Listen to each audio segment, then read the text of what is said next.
jungle.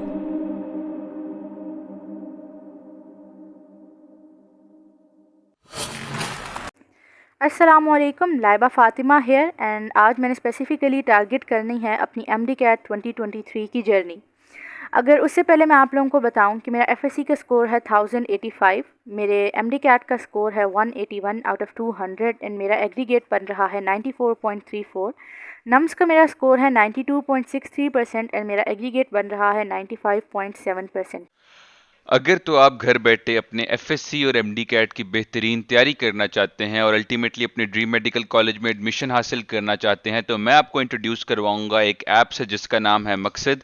इस app में आपको वीडियो लेक्चर्स देखने को मिलेंगे जो कि आपके कॉन्सेप्ट्स बिल्ड करेंगे। आपकी नॉलेज को इवेल्युएट करने के लिए आपको इसमें अप टू 10,000 एमसीक्यूज और टेस्ट देखने को मिलेंगे। साथ ही साथ डाउट सॉल्व जैसे फीचर को यूज़ करके आप टीचर से अपने सवाल भी पूछ सकते हैं। इसके अलावा लाइव क्लासेस के थ्रू आपको सब्जेक्ट एक्सपर्ट्स के थ्रू गाइडेंस दी जाएगी और आपको नोट्स भी प्रोवाइड किए जाएंगे जो कि आपकी एग्जाम रिवीजन में आपको हेल्प करेंगे। इस ऐप को डाउनलोड करने के लिए डिस्क्रिप्शन में गिवन लिंक पर क्लिक करें और पेमेंट मेथड के दौरान आपने हमजा अशरफ का प्रोमो कोड यूज़ करना है जिस पे आपको बेहतरीन किस्म के डिस्काउंट्स मिलेंगे ताकि ये ना सिर्फ आपके लिए इकोनॉमिकल रहे बल्कि आपकी एमडी कैट और एफएससी की प्रिपरेशन का बेहतरीन सोर्स बने। अपनी जर्नी में आपको बताऊं तो मैंने स्टार्ट किया 2021 से। 2021 की मेरी एफएससी है एंड जब मैंने अपने एफएससी के एग्ज़ाम दिए, रिज़ल्ट आया तो मेरा स्कोर था 1056।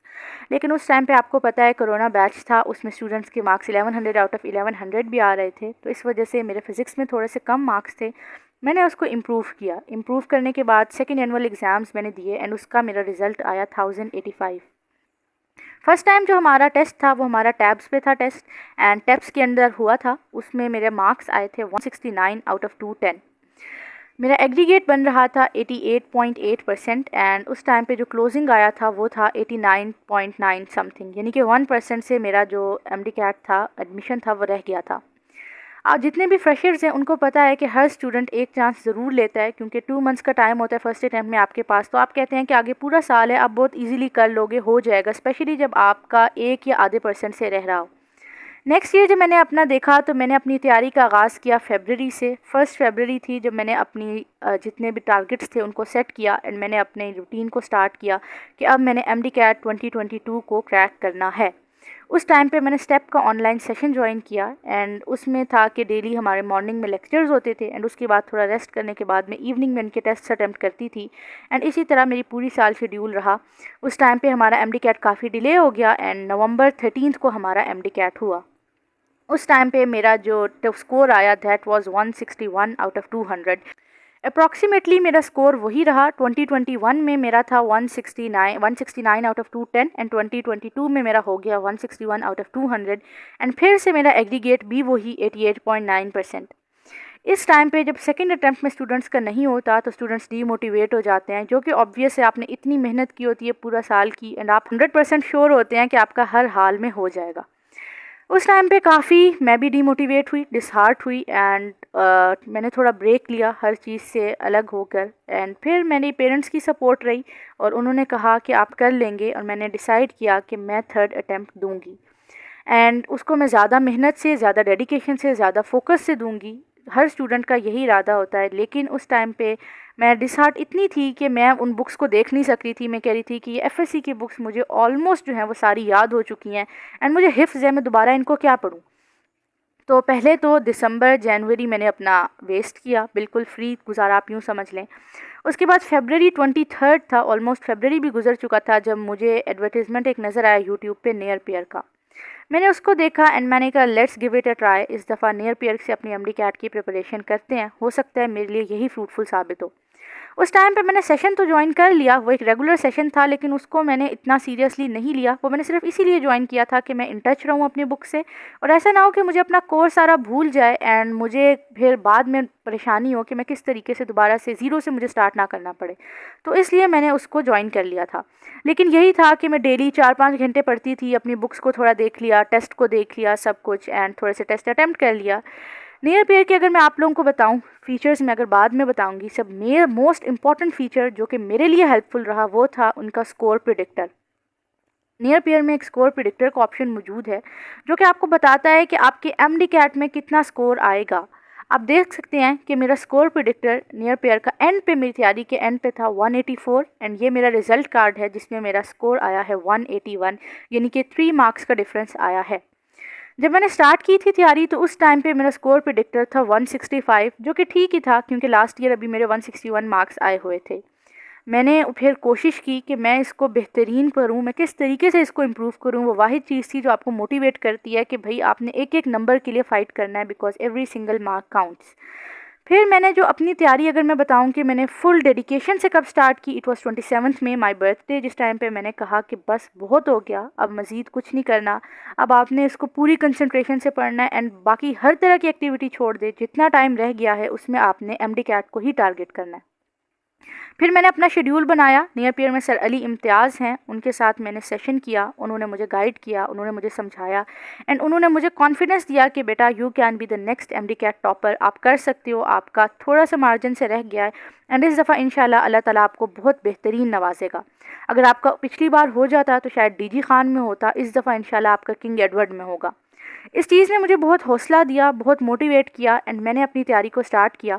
तैयारी मैं यूँ ही करती थी, सुबह नमाज़ पढ़ी, उसके बाद थोड़ी वॉक किया और थोड़ा अपने ब्रेकफास्ट करने के बाद ईज़िली मैं आराम से 8 बजे पढ़ने बैठती थी। 8 बजे पढ़ने के बाद ये था कि मैंने लेक्चर्स कुछ लेने होते थे और मेरा केमिस्ट्री बहुत वीक थी। नियर पेयर पे तो मैंने लेक्चर्स अटेंड किए, लेकिन केमिस्ट्री मुझे लगता था कि मेरा वीक एरिया है एंड मुझे इसके लिए एक्स्ट्रा एफर्ट्स चाहिए। यूट्यूब पे सर WAK केमिस्ट्री के नाम से चैनल है, सर वाजिद अली कॉम्बो का, मैंने उसको ज्वाइन किया एंड उनकी मैंने एमडी कैट बुक्स भी मंगवाई एंड उसके अलावा केमिस्ट्री उनके साथ मैंने डेली लेक्चर्स लेना भी शुरू किया। मॉर्निंग टाइम में मैं क्या करती थी कि मैंने अपना पूरा स्लॉट फिक्स किया होता था कि ये मैंने केमिस्ट्री को ही देना है। उस टाइम पे पहले नियर पेयर के लेक्चर्स, उसके बाद सर वाजिद अली के लेक्चर्स एंड उसके बाद फिर अपनी PTB से रीडिंग, फेडरल से रीडिंग एंड MCQ प्रैक्टिस। ये सारा काम मैं मॉर्निंग के स्लॉट में करती थी, जो कि मेरा 8 से 1 तक का होता था। 4-5 घंटे केमिस्ट्री करने के बाद ज़ोहर की नमाज़ पढ़ी एंड मेरा रेस्ट का टाइम था। 1 से 2 या 2:30 तक मैंने अपनी रेस्ट ली। उसके बाद उठ के फिर मैंने लंच करने के बाद अपनी पढ़ाई को रिज्यूम किया। रिज्यूम करने के बाद मेरा ये था कि फिर आपके जो सब्जेक्ट्स बाकी बच जाते हैं, बायोलॉजी है, फिज़िक्स है, इंग्लिश एंड लॉजिकल है। ऑनेस्टली स्पीकिंग लॉजिकल को मैंने टारगेट नहीं किया इस दफ़ा क्योंकि वो काफ़ी इजी है। उससे पहले मैंने लास्ट ईयर सर अमार के नियर पेयर के यूट्यूब पे फ्री ऑफ कॉस्ट लेक्चर्स मौजूद हैं, आप सब भी देख सकते हैं, वो देखें एंड 6 MCQs होते हैं, वो ईजिली हो जाते हैं। उन 6 MCQs के लिए आप अपना 194 मार्क्स का पोर्शन को सेक्रीफाइस नहीं कर सकते। तो बाकी जो मेरा स्लॉट होता था उसमें मैंने फ़िज़िक्स और बायोलॉजी और इंग्लिश। बायो के लिए ये है कि मैं आप लोगों को भी सजेस्ट करूँगी स्ट्रांगली कि जो मैंने लास्ट ईयर गलती की उससे मैंने सीखा, स्टिक कराएं। अगर आप पंजाब के स्टूडेंट हैं तो आप पहले PTB से उसको पढ़ें एंड उसके बाद आप फेडरल से पढ़ें, और अगर आप फेडरल के हैं तो आप पहले अपने बोर्ड के फेडरल की बुक्स पढ़ें और उसके बाद पंजाब की बोर्ड की बुक्स पढ़ें। ये इसलिए क्योंकि मैंने इन 2-3 सालों में मैंने जो MD कैट दिया और मैंने ऑब्जर्व किया कि बायो का पोर्शन बुक से हट के नहीं आता। हाँ, कॉन्सेप्चुअल वो टारगेट करते हैं लेकिन उसमें भी वो बुक की लाइंस ही होती हैं एंड आपको वो लाइंस आना ज़रूरी है। फेडरल और PTB मिक्स इन दोनों से आता है and biology easily major portion है 68 MCQs का, वो हो जाता है।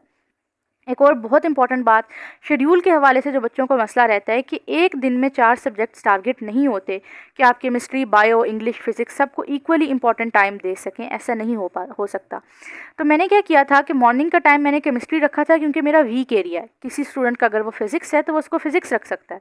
इस तरह आप अपने वीक एरिया को एक टाइम दें, ज़्यादा जो मेजर पोर्शन है। उसके बाद वाला स्लॉट मैंने ऐसे किया कि एक दिन मैं फ़िज़िक्स और इंग्लिश करती थी एंड ऑल्टरनेट नेक्स्ट डे पे मैं बायोलॉजी और इंग्लिश करती थी। एक ही दिन फिज़िक्स, बायो और इंग्लिश करना पॉसिबल नहीं होता, आपको टाइम भी नहीं मैनेज हो पाता और आप एक सब्जेक्ट को प्रॉपर्ली टाइम दे भी नहीं सकते हैं। तो इसी तरह आप लोग भी अपना स्लॉट बनाएं कि एक दिन अपनी बायोलॉजी और इंग्लिश, नेक्स्ट डे अपना फिज़िक्स और इंग्लिश, ऑल्टरनेट डेज पे आप करते रहें एंड बीच में आप 1 घंटा रिवीजन का निकाल लें कि जिस दिन अगर आपने फ़िज़िक्स नहीं की या कुछ तो आप उसकी रिवीजन आप करें ताकि कोई भी कॉन्सेप्ट आपका स्किप ना हो। इस तरह मैंने अपनी तैयारी को कंटिन्यू किया। नियर पेयर के मैंने मॉक टेस्ट दिए, उनके एग्ज़ाम्स दिए एंड अपने स्कोर प्रेडिक्टर को बेहतर बनाती गई। इसी तरह में हमारे MD कैट का डे आ गया। MD कैट डे पे जो चीज़ मैटर करती है वो करती है आपके नर्व्स पे कंट्रोल, आपकी स्ट्रेस मैनेजमेंट, टाइम मैनेजमेंट और आपकी प्रैक्टिस। एक और बात मैं बताऊं कि पास्ट पेपर्स की प्रैक्टिस लाजमी करके जाइएगा क्योंकि पास्ट पेपर्स में से 30% पेपर आ रहा होता है। मैं अपने पास्ट पेपर्स टेबल चेयर पे बैठ के टाइमर लगा के करती थी एंड अक्सर मैं पंखे भी बंद करके करती थी क्योंकि हमारे हॉल में जो माहौल है वो इसी तरह का होता है, तो आपको उस एग्ज़ाम डे पे मसला नहीं आता। उस दिन ये सब चीज़ें मैटर करती हैं। पढ़ा सब ने होता है लेकिन लेकिन कौन सा बंदा उन 3 घंटे में एग्जीक्यूट करता है, वो चीज़ डिसाइड करती है कि क्या आप मेडिकल कॉलेज में जा रहे हैं या आपका एडमिशन नहीं हो रहा। अलावा ये है कि ख़ुद पे बिलीफ रखें, अल्लाह ताला पे बिलीफ रखें, दुआएं मुसलसल मांगें, अपनी मेहनत जारी रखें, कभी भी हिम्मत मत हारें, नेवर गिव अप। और इंशाल्लाह वो दिन दूर नहीं जब आप भी अपने ड्रीम मेडिकल यूनिवर्सिटी में होंगे। And lastly, thank you near pair for supporting me through out my journey and making this journey so memorable and successful. This is Laiba Fatima signing off.